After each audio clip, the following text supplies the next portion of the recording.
Supreme court के justice Mohammad Ali मजहर ने कहा है कि 26वीं तरमीम को पार्लियामेंट या सुप्रीम कोर्ट फैसला ही खत्म कर सकता है। बेंचेस इख्तियारात केस में जस्टिस मोहम्मद अली मजहर ने आईनी बेंच के फैसले से इत्तेफाक करते हुए 20 सफ़हात पर मुश्तमिल नोट जारी कर दिया। नोट में जस्टिस मोहम्मद अली मजहर ने लिखा है कि कवानीन के आईनी होने या ना होने का जायजा सिर्फ आईनी बेंच ले सकता है। किसी रेगुलर बेंच के पास आईनी तशरीह का इख्तियार नहीं। आईनी बेंच ने दुरुस्त तौर पर 2 रुकनी बेंच के हुक्मनामे वापस लिए। उन्होंने नोट में लिखा कि 26वीं तरमीम इस वक्त आइन का हिस्सा है। तरमीम में सब कुछ खुली किताब की तरह वाज़ेह है। हम इस तरमीम पर आंखें और कान बंद नहीं कर सकते। ये दुरुस्त है कि तरमीम चैलेंज हो चुकी और फ्री कैन को नोटिस भी जारी हो चुके हैं। केस फुल कोर्ट में भेजने की दरखास्त का मेरिट्स पर फैसला होगा। जस्टिस मोहम्मद अली मजहर ने कहा कि 26वीं तरमीम को पार्लियामेंट या सुप्रीम कोर्ट फैसला ही खत्म कर सकता है। जब तक ऐसा हो नहीं जाता मामलात इस तरमीम के तहत ही चलेंगे। आईनी तशरीह कम अज कम 5 रुकनी आईनी बेंच ही कर सकता है। किसी रेगुलर बेंच को अपने इख्तियारात से तजावुज नहीं करना चाहिए।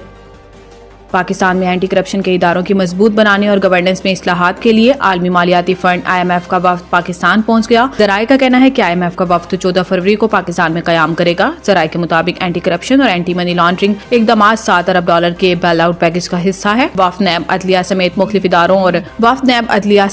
इदारों और वजारतों के हुक्काम से मुलाकातें करेगा। वफ्द की जुडिशल कमीशन और सुप्रीम कोर्ट हुक्काम से भी मुलाकात का इम्कान है। जराये का कहना है कि अदलिया की आजादी और जजों की तैनाती के तरीक़ेकार पर बातचीत का इम्कान है। मुलाकातों का मकसद कानूनी हुक्मरानी, इंसदाद बदउनवानी और मनी लॉन्ड्रिंग की रोकथाम के लिए इक़दामात का जायजा लेना है।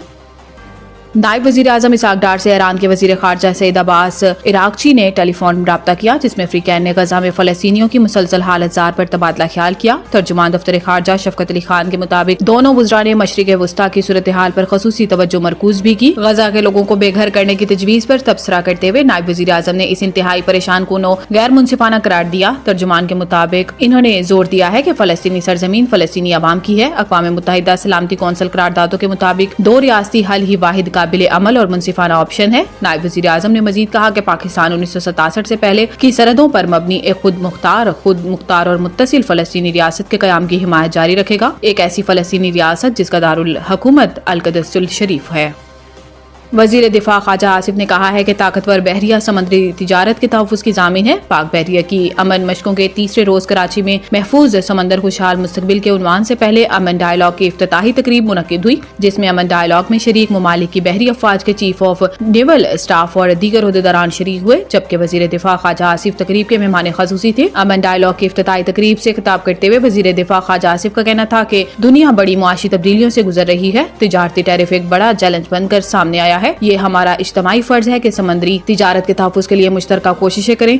इन्होंने कहा कि आलमी मुआशी निज़ाम मेरी टाइम पर इन्हिसार करता है। बहर हिंद आलमी तेल और गैस के 50% ज़खायर रखता है। बहरी तिजारत का मईशत में बुनियादी किरदार है। बहरी शोबे में दरपेश गैर रिवायती चैलेंजेस से निमटने के लिए इज्तमाई इक़दामात नागज़ीर हैं।